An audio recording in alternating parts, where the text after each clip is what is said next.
Madame, monsieur, bonjour, bienvenue à Zigzag Café pour ce deuxième rendez-vous au cœur de l'océan Indien sur l'île de la Réunion. Pour ce deuxième rendez-vous, nous irons à la rencontre de la vedette incontournable de l'île.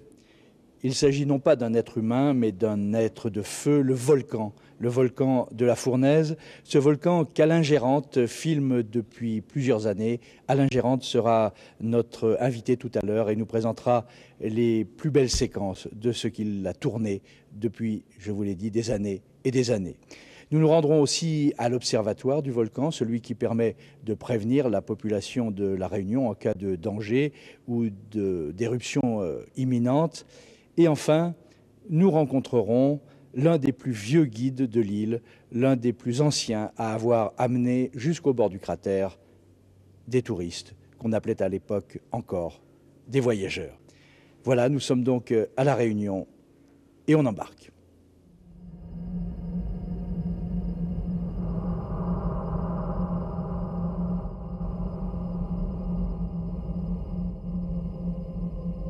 Nous sommes sur l'un des plus beaux sites du monde, l'île de la Réunion, où règne, parmi les plus spectaculaires volcans actifs de la planète, le Piton de la Fournaise.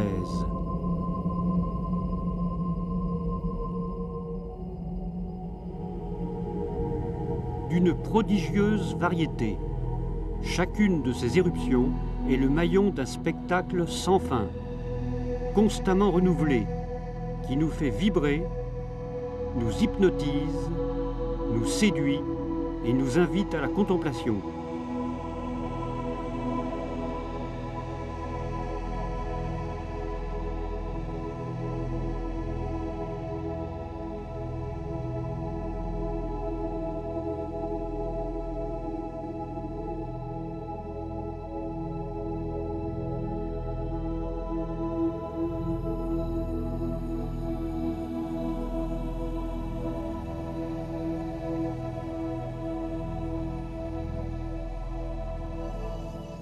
La première chose qu'il faut dire, c'est que le bruit que nous entendons maintenant, et que vous entendez sans doute aussi, ça n'est pas celui du vent dans le cratère des volcans, c'est celui de la mer. Nous sommes à l'altitude zéro, et pourtant, Alain, Marie, votre passion à vous, elle est 2600 mètres plus haut, au volcan, c'est-à-dire au piton de la Fournaise. Alain, comment vous est venue cette passion? Alors ça remonte à mon enfance. Quand j'étais adolescent, j'ai eu l'occasion d'assister à des éruptions de l'Etna et du Stromboli.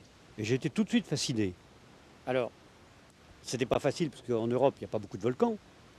Donc à part l'Etna et le Stromboli dont j'ai parlé, mais l'occasion s'est présentée au moment de mon service militaire. J'étais déjà professeur à l'université à Paris. Mais pas volcanologue. Mais pas volcanologue, donc en mathématiques. Lorsqu'on m'a proposé, pour le service militaire, de venir enseigner à La Réunion, à l'université de La Réunion.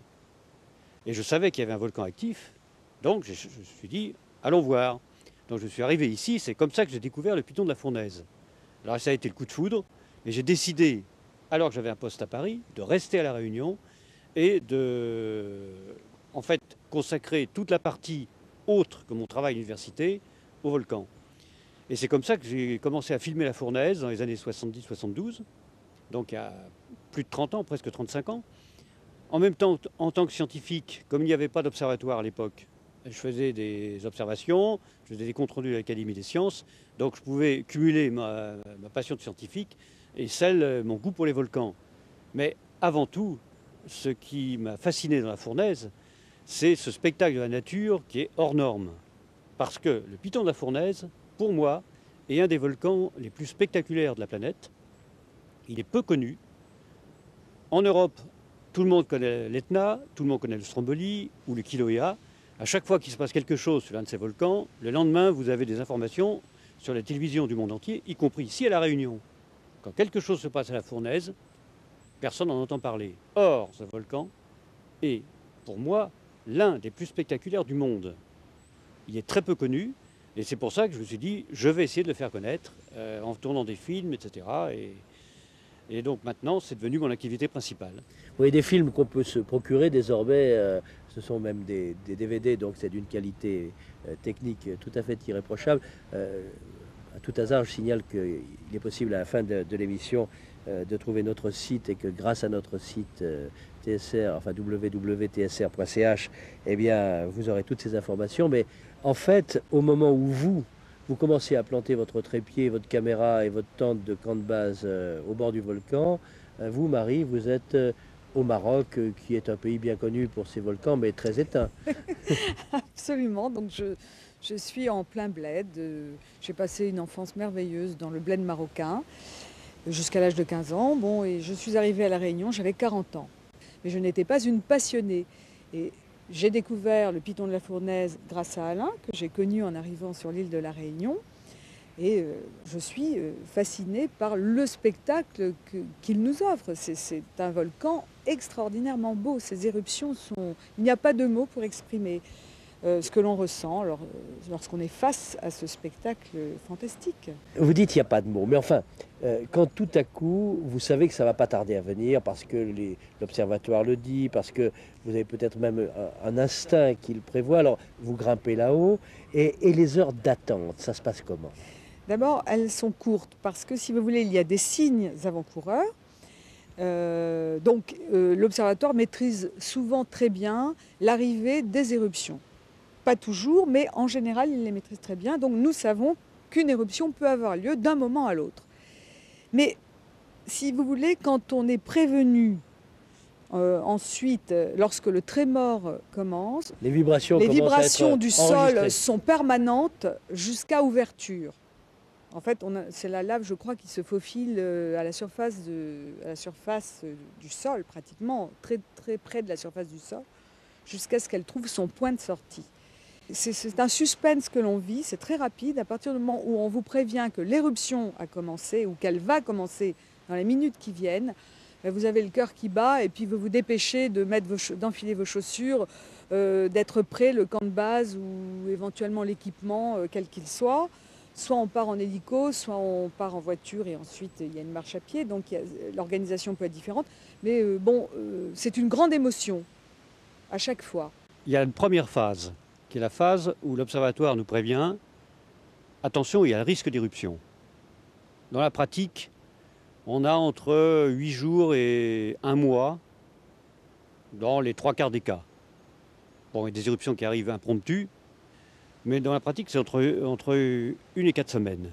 On prépare un camp de base, parce que si l'éruption se déroule dans un lieu éloigné, on y reste en général 1 semaine. Donc on prévoit vivre, nourriture, matériel cinéma, pellicule, tout ce qu'il faut pour tenir 8 jours. Alors, quand l'éruption se déclenche, elle se déclenche de la manière suivante, il y a un trémor, comme vous a dit Marie. Ce trémor, c'est le signe que le magma quitte le réservoir et monte vers la surface. Ce trémor dure entre 1 demi-heure et 3 heures, là encore dans la pratique. Et on sait qu'immédiatement après, l'éruption va se déclencher. Bon, si les conditions météo sont bonnes, on part tout de suite en hélicoptère. On dépose le camp de base et on reste 8 jours sur place. Donc j'emmène plusieurs caméras, on emmène tout ce qu'il faut pour vivre sur place pendant 1 semaine. Si l'éruption est relativement proche, éventuellement on prend plusieurs porteurs, on a pris les engagements évidemment à l'avance, on s'est organisé à l'avance, on part avec plusieurs porteurs, avec tout le matériel, à pied. Donc ça dépend un petit peu où ça se passe, si c'est loin, si c'est proche, et ça dépend aussi beaucoup de la météo. Mais question de béotien tout de même. Oui. Vous plantez votre camp de base. Oui. Vous essayez d'être le plus près possible Tout à fait. de l'endroit où ça va se passer. Tout à fait. Vous n'avez pas l'impression qu'éventuellement le volcan pourrait s'ouvrir au milieu de votre tente? Non, parce que alors, avec les éruptions, j'en ai quand même connu une quarantaine, on est arrivé à une compréhension relativement bonne du mécanisme. Donc a priori, on ne craint pas de surprise. La surprise peut arriver quand l'éruption s'arrête. Mais c'est quand l'éruption s'arrête qu'elle peut reprendre 1, 2 ou quelques jours après, éventuellement plus haut, là où il y a notre tente. Mais en fait, dès que l'éruption faiblit, on rentre. D'abord parce que les prises de vue sont moins intéressantes. Mais en général, dans la première semaine d'une activité, on n'a aucun risque de ce type.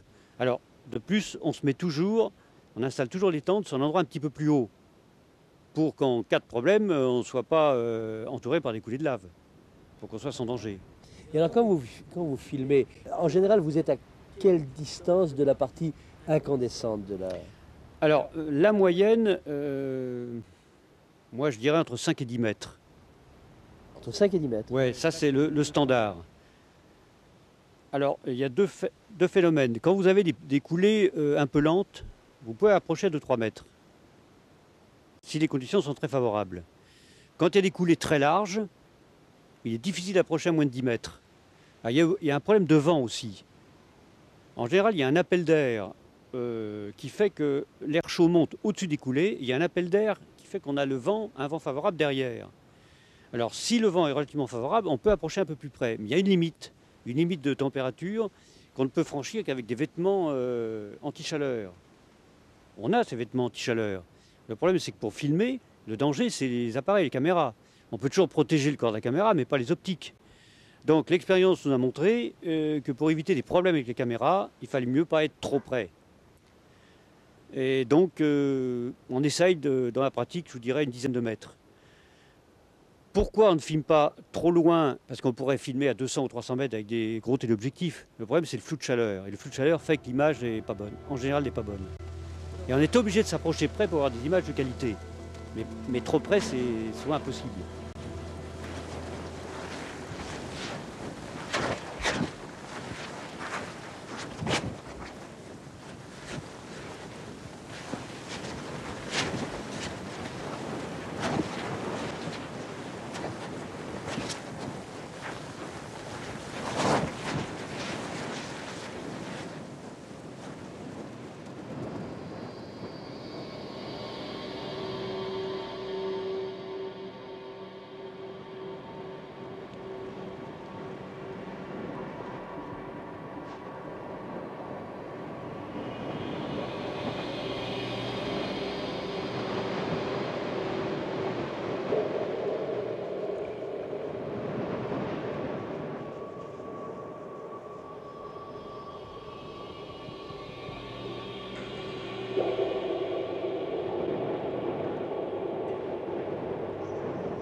À part vous, dans ces moments-là, qui y a-t-il à proximité du volcan?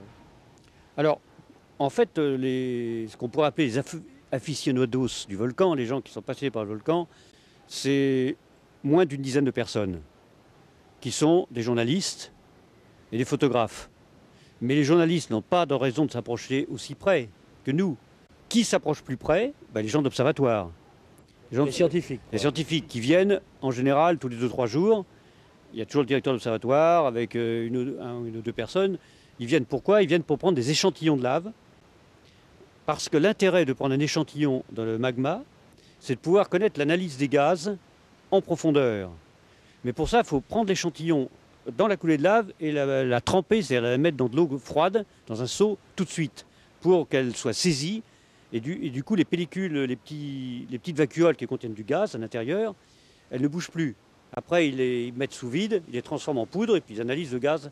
Et alors pour faire ça, il faut s'approcher à 1 mètre des coulées. Alors eux disposent de vêtements comme nous anti-chaleur, mais surtout de longues tiges de fer qui leur permettent de ramasser des échantillons à 4-5 mètres des coulées. Mais ce sont les seuls qu'on voit sur place. Donc à part les 3 scientifiques d'observatoire, qui sont toujours avec nous d'ailleurs, et puis quelques photographes et 2-3 journalistes, il n'y a personne.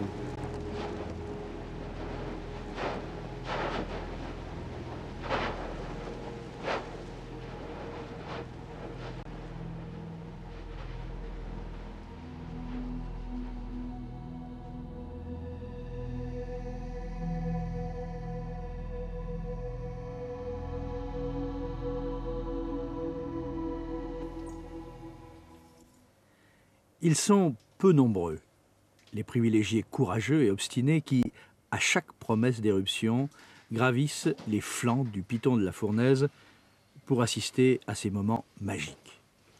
Jean-Luc Allègre est de ceux-là. Jean-Luc Allègre, qu'est-ce qui fait que vous aimiez la Réunion? Les volcans, la nature, les gens? Pas du tout. Au départ, je suis arrivé à La Réunion pour mon service national, en tant que VAT volontaire à l'aide technique, en 1983. Et les volcans, si ce n'est ceux d'Auvergne, là où je suis né, je n'y connaissais pas grand-chose à l'époque. Ensuite, première éruption, décembre 83, l'année de mon arrivée, et là, le coup de foudre. Une éruption volcanique, c'est quelque chose d'extraordinaire. Pour avoir pas mal bourlingué, avoir vu pas mal de belles choses, je crois pouvoir dire qu'une éruption volcanique, c'est ce qu'il y a de plus spectaculaire, notamment les éruptions de volcans hawaïens, volcans basaltiques, comme notre piton de la Fournaise, qui est un volcan très spectaculaire et pratiquement sans danger. On peut approcher très près et on a des sensations fabuleuses. Assister à une éruption volcanique, c'est assister un petit peu au matin du monde, à la création de la planète Terre. C'est le retour aux origines de la vie. La peur, jamais? La peur, non, pas vraiment. Notre volcan, le piton de la Fournaise, est débonnaire. Bien sûr, il ne faut pas faire n'importe quoi. Je ne suis pas prêt à faire tout et n'importe quoi pour faire une photo. Il faut par moment se raisonner, mais je crois qu'il y a plus de danger à prendre sa voiture pour monter jusqu'au pas de Bellecombe que, vu les routes relativement dangereuses à La Réunion, que de faire des photos du piton de la Fournaise. Certains veulent passer pour des photographes de l'extrême en photographiant le piton de la Fournaise. Moi, je m'inscris un petit peu contre ça parce que c'est quand même pas besoin d'être un casse-cou pour photographier ce volcan. Parmi les photos qu'on peut acquérir, vos photos, quelles sont celles que vous choisiriez pour raconter à la fois vos émois, vos passions, votre amour de l'île et en particulier des volcans? Toutes les photos sur le volcan que j'ai sélectionnées, bien évidemment, sont des photos qui me plaisent. Vous savez, il y a 20 ans que je suis pratiquement toutes les éruptions, donc résumer 20 ans d'images du volcan à travers 25 cartes postales, le choix n'a pas été évident. Certaines me plaisent plus que d'autres, peut-être parce qu'elles revêtent un petit côté sentimental ou anecdotique, notamment celle-ci, il y a la bulle de lave, c'est un phénomène assez rare à La Réunion, voire unique. C'était en tout début d'éruption, quelques heures après le début d'éruption, et il y avait un phénomène de bulle de lave très éphémère. Et là, pour avoir une bulle de lave, j'ai dû faire à peu près 2 ou 3 films, et quand on voyait la bulle de lave, quand on déclenchait, c'était déjà trop tard, il fallait anticiper. C'était vraiment un phénomène très, très éphémère. Et donc il y a eu beaucoup de gâchis pour arriver à faire une belle image, mais c'est vrai qu'elle est assez sympa. Une autre image aussi sympa, c'est l'éruption de juin 2001 au piton Madoré. Les éruptions à La Réunion varient entre quelques heures jusqu'à quelques semaines, mis à part la grande éruption de 98 qui a duré 6 mois. Mais sur le plan photographique, il y a toujours quelque chose à voir et à faire, mais c'est quand même très spectaculaire les toutes premières heures qui suivent le déclenchement d'une éruption, parce que c'est au moment où le volcan a beaucoup de lave, a beaucoup de gaz, et c'est là que nous avons un véritable rideau de feu avec beaucoup de pression et des fontaines de lave très, très importantes. Donc il est indispensable de pouvoir être très, très réactif. C'est la raison pour laquelle je suis en communication avec l'Observatoire et des journalistes, enfin un petit peu tous les passionnés du volcan, de sorte à être très rapidement sur le terrain, autant que faire se peut en hélicoptère pour accéder aux sites un petit peu difficiles à pied. Et ça nous permet d'être sur site dans les premières heures de l'éruption et d'avoir ce genre d'image avec des fontaines de lave. Et lors de cette éruption-là, assez curieusement, j'étais le seul sur le site. J'étais un petit peu handicapé puisque je m'étais fait un claquage 3 jours avant et j'avais des béquilles. Je me suis fait poser en hélicoptère.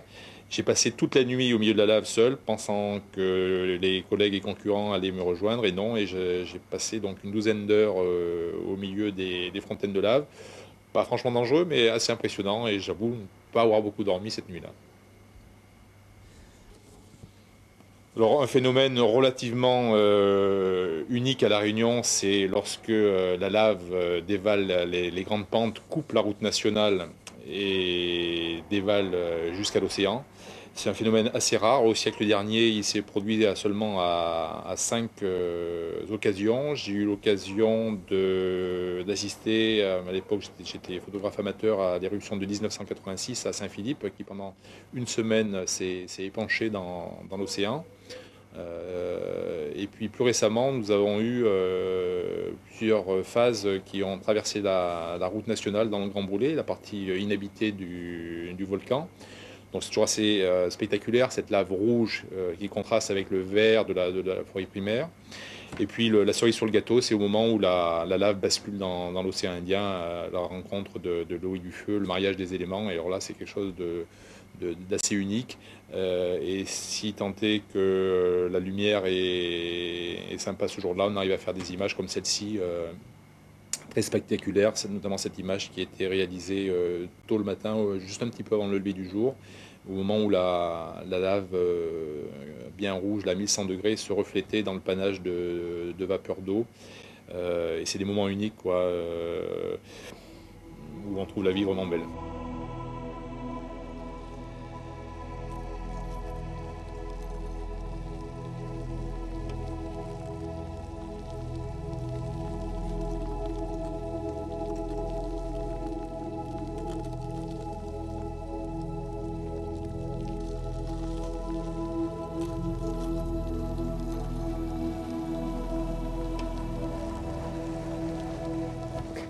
Dans ces moments-là, Marie, vous êtes aux côtés d'Alain ou vous êtes 2 mètres en retrait ou 2 mètres en avant? Disons que je suis toujours près de lui. Par contre, j'ai un avantage par rapport à lui, c'est que n'étant pas cinéaste, étant simplement une humble assistante dans tous les domaines, donc moi j'ai le loisir de pouvoir m'approcher, reculer quand j'ai trop chaud. Alors qu'Alain, quand il doit donc filmer le volcan, il a intérêt donc à ce que la lumière soit bonne, etc. Et quand il est en train de filmer, quelle que soit la température, il est bloqué devant sa caméra.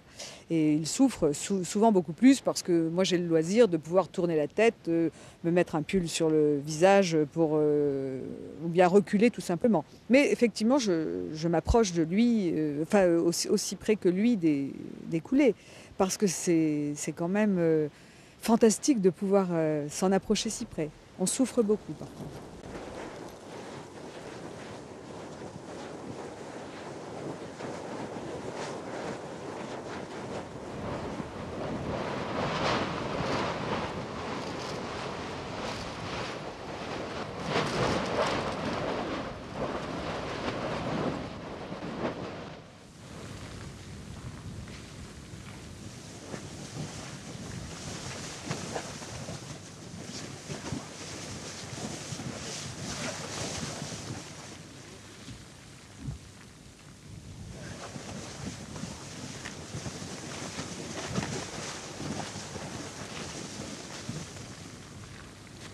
Vous parlez de la passion du volcan, de cette espèce d'émotion qu'il y a à l'approcher, à attendre l'éruption.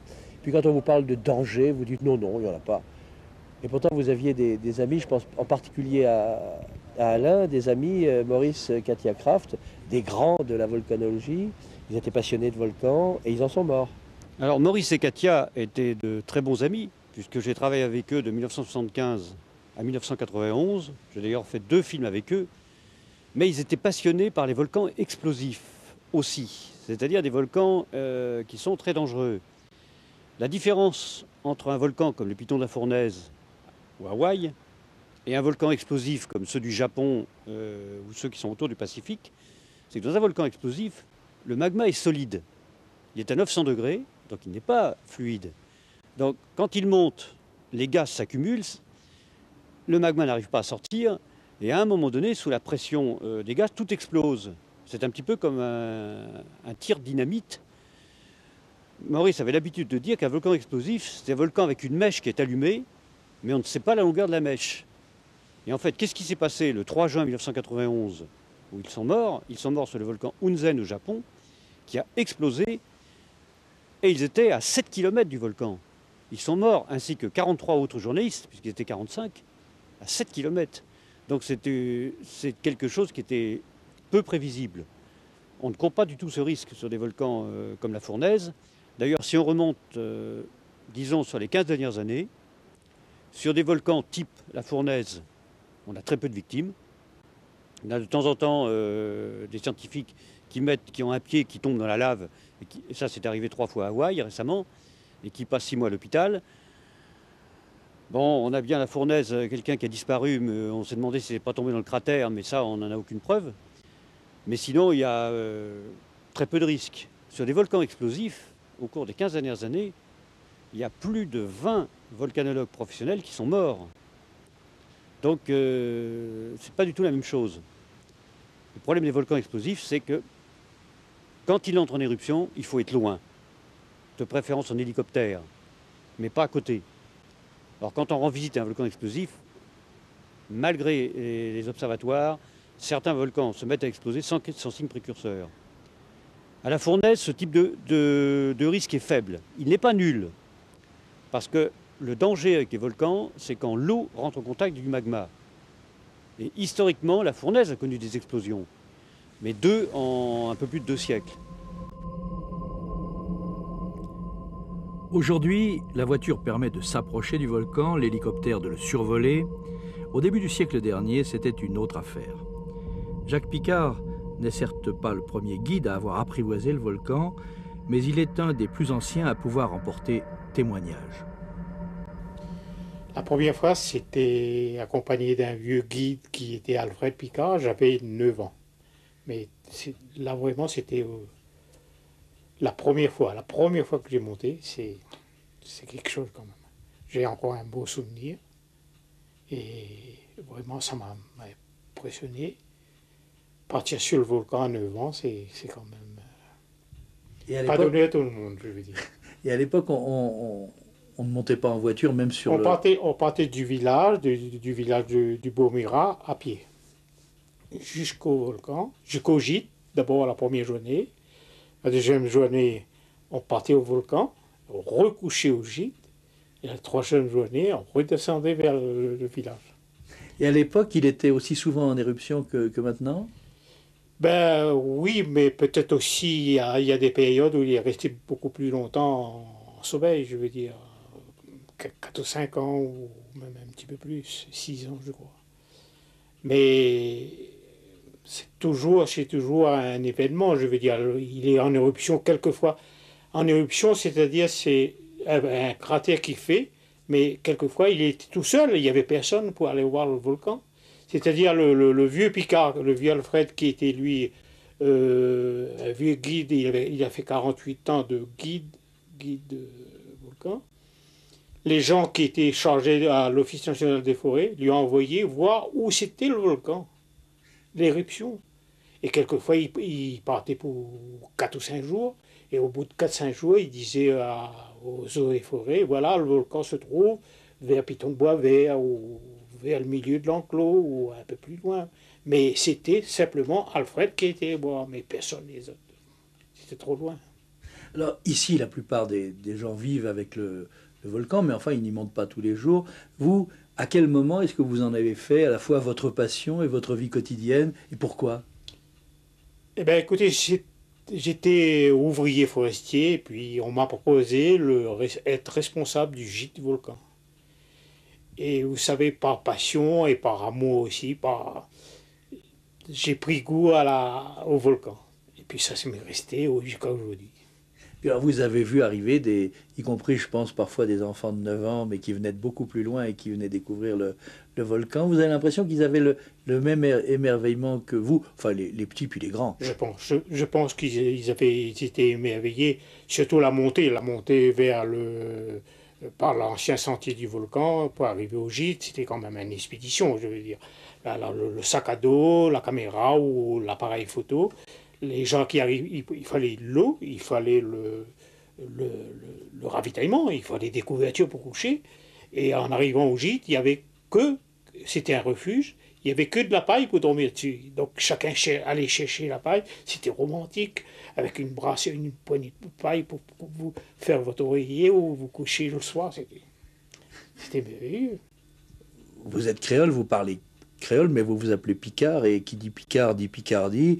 Une partie de la famille a dû venir un jour, d'une manière ou d'une autre, du nord de la France. Alors, mes aïeux viennent du Sable d'Olonne, qui était sur un bateau flibustier, qui était un bateau pirate, qui arrivait un jour dans ce merveilleux pays, et puis il est resté.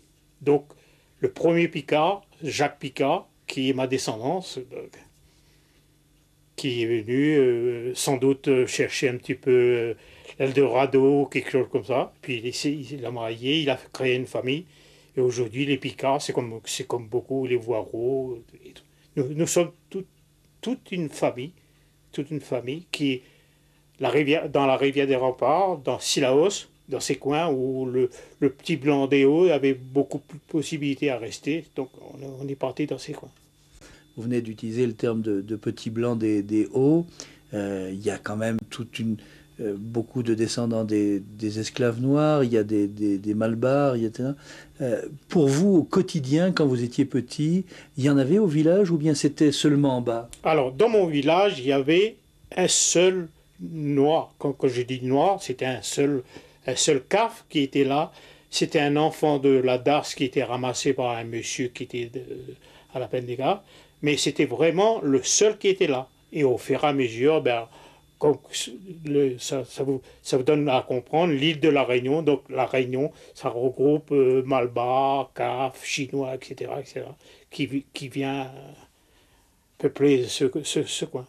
Alors on va oublier un instant le descendant des flibustiers, puis on va revenir au volcan quand même. Est-ce que vous avez vous-même fait des rencontres exceptionnelles parmi les gens qui venaient? Et surtout, est-ce qu'il y a eu des moments exceptionnels, soit de crainte, soit de peur, soit de grande joie, soit d'émerveillement, que sais-je?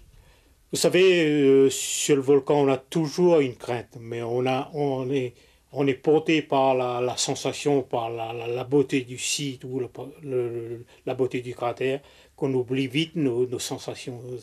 La peur, mais c'est vrai qu'au départ, quand vous voyez au loin le cratère en éruption, vous dites... approcher d'un cratère avec une bouche aussi grande ou avec le feu à droite et à gauche, ça donne la chair de poule, mais enfin ça donne aussi l'envie d'y aller au plus près. Et on était vraiment les gens au plus près. On a touché la lave, je vous dirais même, on a fait griller des saucisses sur la lave. On est parti jusqu'au pied de la lave pour voir comment c'était. Il vous arrive de rêver du volcan, je veux dire, de cette coulée rouge dans un décor noir ou jamais? Vous savez, la totalité, j'ai vu pendant le temps où j'étais au volcan, j'ai vu 34 éruptions. Oui. 34 éruptions différentes. Mais pour moi, tout est grandiose, tout est merveilleux. Et vous savez, tous les soirs, ou presque tous les deux soirs, je rêve d'un volcan. Et je rêve encore la première fois où j'ai mis le pied sur ce volcan.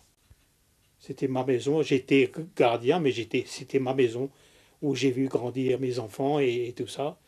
Et quitter, j'ai eu un pincement au cœur, et même aujourd'hui, je remonte au volcan, mais j'ai toujours, en arrivant sur le rebord de la plaine des Sables, en voyant cette immense plaine, j'ai un petit pincement au cœur, et je dis, pourquoi le temps revient par en arrière, j'ai pas 20 ans aujourd'hui. Le neveu de Jacques Picard, Yves, fait partie des guides de la génération suivante. C'est lui qui a succédé à son oncle au gîte du volcan.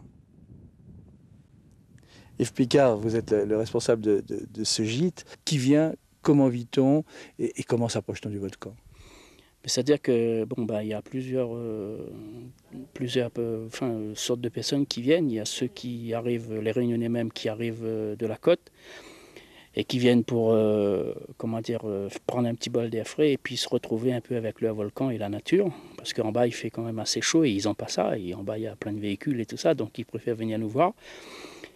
Et il y a aussi ceux qui arrivent de l'extérieur. Et ce sont surtout des randonneurs qui viennent parce que le volcan fait partie de notre patrimoine. Et puis ne pas venir au volcan, si on vient à La Réunion, ne pas venir au volcan, c'est un peu aller à Paris et pas aller voir la Tour Eiffel, quoi. Et là, ils viennent pour passer la nuit et surtout partir très tôt le matin. parce que souvent en fin d'après-midi ça se couvre et on n'a plus cette bonne lumière et puis l'occasion de faire le volcan même. Et donc notre rôle à nous, c'est surtout de les conseiller, voir s'ils sont bien équipés, les donner, les rassurer un peu, et puis on est aussi table d'hôte, donc leur préparer un bon repas et puis qu'ils passent une bonne nuit chez nous. Et vous avez aussi parfois un rôle de guetteur? On a des fois, oui, un rôle de guetteur, oui, quand souvent même les appareils sont sophistiqués. C'est un jour où ici tombe en panne et tout ça, on est quand même aux premières loges pour pouvoir prévenir et puis essayer d'entrer en contact avec ceux qui sont chargés de la surveillance, justement l'observatoire de la plaine des Cafres ou bien de la préfecture. En période d'éruption, le volcan est magique, on l'a vu. Mais quand il sommeille, il est presque plus mystérieux encore. Lunaire, fantomatique, surtout par temps de brume. C'est-à-dire tout le temps, ou presque.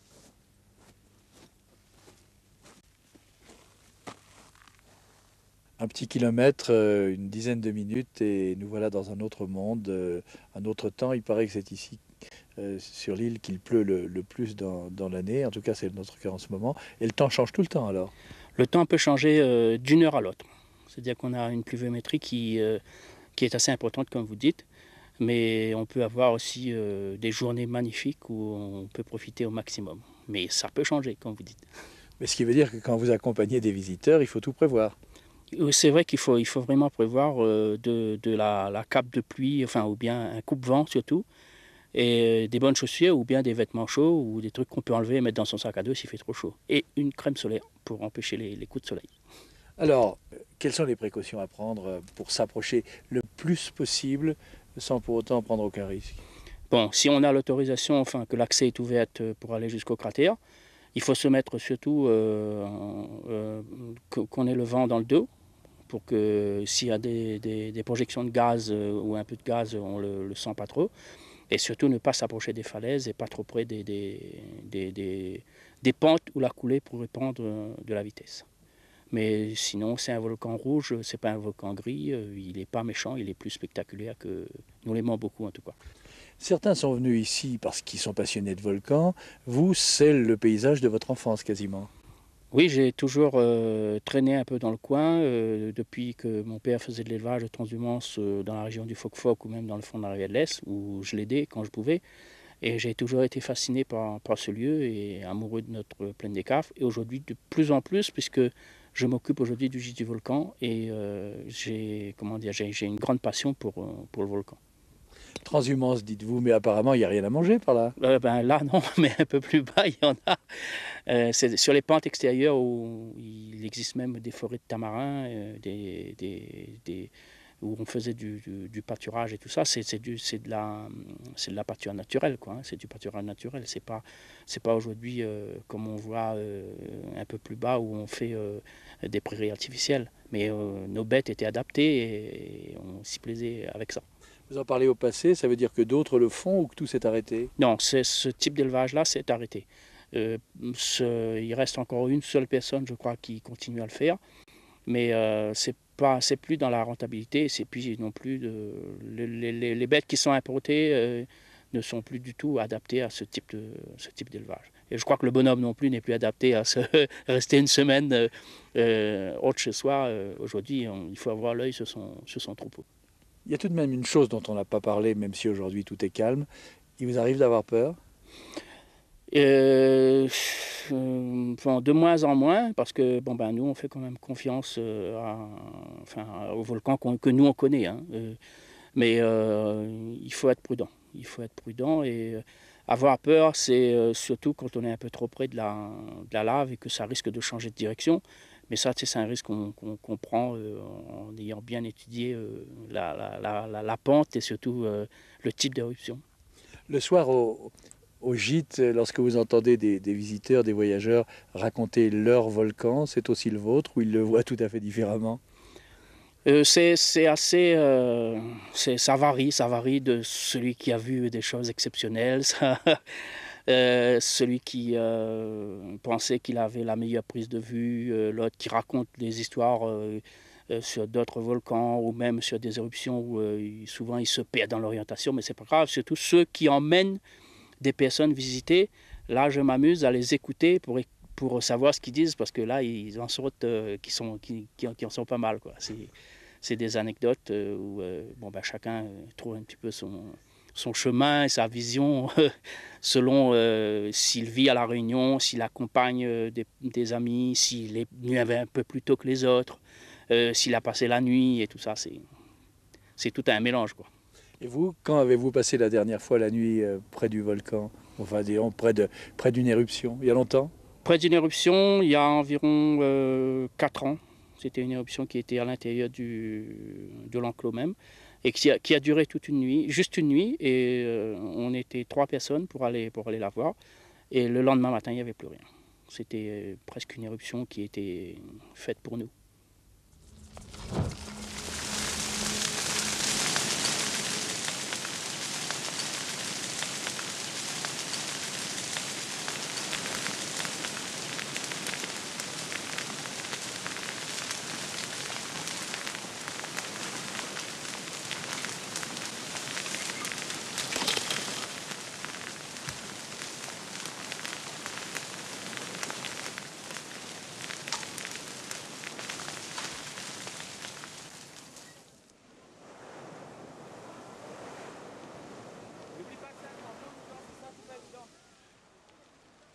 Tous les 10 ou 15 ans, les coulées arrivent en mer.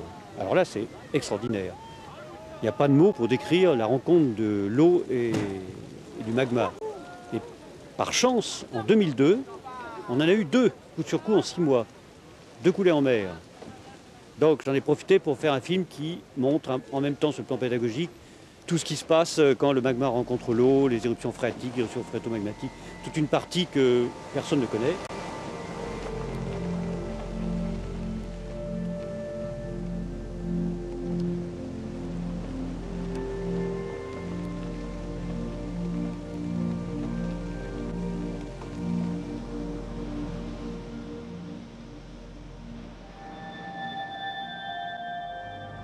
L'Observatoire volcanologique du Piton de la Fournaise appartient à l'Institut de physique du globe de Paris, mais son directeur est d'origine allemande. Il y a un côté scientifique pour voir comment le volcan fonctionne, pourquoi il y a des éruptions, comment on prévoit les éruptions, quels sont les signes du volcan que le volcan veut bien nous donner pour voir si les éruptions ont lieu dans un moment précis. De l'autre côté, bien sûr, il y a la surveillance du volcan pour la protection civile qui voudrait bien savoir à quel moment précis le volcan rentre en éruption. Voilà, on est dans le cœur de l'observatoire. C'est l'endroit où toutes les données qui sont recueillies sur le volcan même arrivent par radio ici dans cette baie, dans cette salle ici. L'observation se passe comment? Écoutez, sur le terrain, il y a des sismomètres, il y a une vingtaine de sismomètres, il y a plusieurs réseaux, les réseaux sismiques, les réseaux de déformation, un réseau de magnétique et un réseau de gaz. Et pour les réseaux sismiques, il y a des sismomètres qui sont sur le terrain, qui sont installés et on va les donner en direct. Et tout ce qu'on voit derrière moi, c'est en direct l'activité du volcan au moment précis où je vous parle. En ce moment précis, il y a non seulement les capteurs, mais il y a un écran, il vous est utile? Voilà, l'écran, ça donne une image du volcan. D'abord, c'est important parce qu'on est à 20 km pratiquement du volcan et on sait par l'écran quel temps il fait là-haut. Ça, c'est une chose. L'autre côté, il y a 2 caméras, une au nord, une au sud. Et dans les cas d'éruption, ça nous sert beaucoup pour préciser, si jamais il fait beau, de préciser à quel endroit l'éruption a lieu. Parce qu'avec nos systèmes, on peut déterminer à 500 ou 1 km près l'endroit de l'éruption, mais pas plus précisément. On ne peut pas, en général, pas dire si c'est dans l'intérieur du Dolomieu ou si c'est sur le flanc du volcan. Et alors, pour le scientifique, celui-ci du volcan, le Piton de la Fournaise, c'est un objet d'étude intéressant? Pour le scientifique, c'est un des objets les plus intéressants du monde parce qu'il y a... à Hawaï, il y a des éruptions qui durent depuis 20 ans. Mais ici, on a des éruptions très, très régulièrement. Depuis 1998, on a 10 éruptions. Heureusement, on est sur un volcan le volcan même, il est à l'intérieur d'un enclos. qui est ouvert vers la mer et il n'y a personne qui y habite. Ça veut dire que la population est comme en relativement bonne sécurité, sauf dans quelques cas, il y a à peu près 5% des éruptions qui ont lieu en dehors de l'enclos. Par exemple, en 1977, il y a une éruption à Pitot-Sainte-Rose, en 1986 à Saint-Philippe, où il y a plusieurs habitations qui ont été détruites. En 1998, il y a eu une petite éruption en enclos, mais elle n'a pas touché la population. Et ça, c'est pour nous très important pour connaître comment ça fonctionne, comment le magma arrive à la surface, qu'est-ce qui se passe à la dernière minute, parce que la dernière minute, entre le niveau de la mer et la surface, ça peut aller très très vite. Le magma peut monter en 20 minutes sur 2 km. Et ça, c'est du côté scientifique, c'est les études qu'on entreprend, de voir comment l'éruption se prépare, comment l'éruption se déroule et comment l'éruption s'arrête. En fait, le plus grand danger, c'est les touristes. Le plus grand danger, ce n'est pas les touristes, c'est pour les touristes. Non, mais effectivement, parce que la phase finale ou la phase préparative d'une éruption peut être très vite. C'est-à-dire, on voit que le volcan est en train de, pendant des mois, jusqu'à 3 mois avant l'éruption, on commence à recueillir des signaux d'activité. Et après, pendant 3 mois, 2-3 mois, le volcan prépare son éruption. Mais une fois, à la dernière minute, ça peut aller très vite, ça peut aller entre 20 minutes et 2 heures que le magma arrive à la surface. Et là, ça commence à être difficile à prévoir le moment précis de l'éruption. On sait assez bien prévoir les éruptions à long terme, mais à court terme, c'est encore très très difficile. Alors, vous parliez d'une période où il n'y a eu pratiquement pas d'éruption pendant plusieurs années.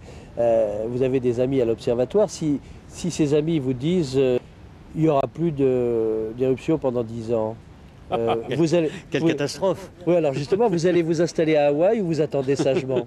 Non, on va s'installer à Hawaï. Vraiment? Oui, non. Donc, ce qui veut dire qu'un volcan sans éruption, ça n'est plus un volcan? Non, c'est pas ça. D'abord, c'est difficile de dire qu'il ne va rien se passer dans les années qui viennent. On n'en est pas là en volcanologie. On peut se dire, bon, dans les 3-4 mois qui viennent, il ne se passera rien. On peut parfois se dire, pas toujours, mais c'est rare qu'on puisse dire au-delà de 3 ou 4 mois, qu'est-ce qui pourra se passer ici. Mais si par hasard je le savais, j'étais sûr qu'il ne se passerait rien dans les 10 ans à venir, on irait voir d'autres volcans, évidemment.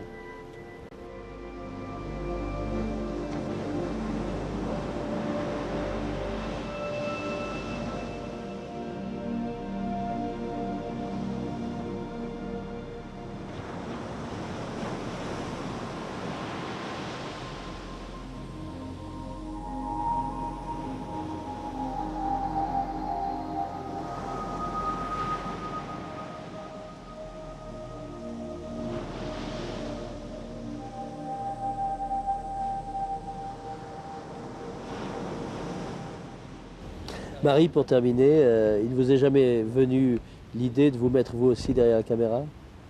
Jamais, et vraiment. Pourquoi? Parce que d'abord, Alain filme pour moi merveilleusement bien, mais je ne crois pas que pour moi, il a un regard exceptionnel. Et honnêtement, j'ai fait un petit peu de photos sur la fournaise et c'est vrai que ça m'a beaucoup plu. Mais le problème pour moi, c'est que lorsque l'on fait de la photo ou que l'on filme, j'imagine c'est un petit peu, il y a une concentration, ça demande une concentration telle que vous en oubliez un petit peu le paysage et vous êtes concentré sur un sujet et vous êtes restreint au niveau du regard.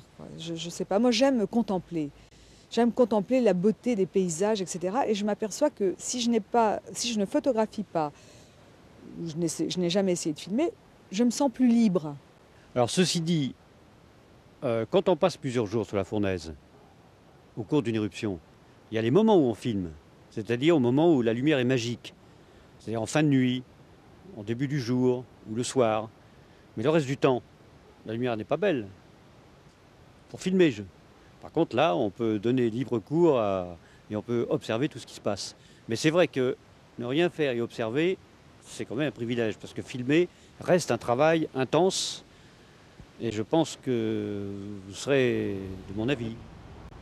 J'espère surtout que ceux qui nous regardent le seront aussi, surtout en ayant vu quelques extraits de votre travail. En tout cas, je vous remercie l'un et l'autre de ce moment passé dans un lieu qui n'est peut-être pas aussi magique que le volcan, mais c'est vrai que 2600 mètres plus bas, c'est assez agréable aussi. Merci. Merci.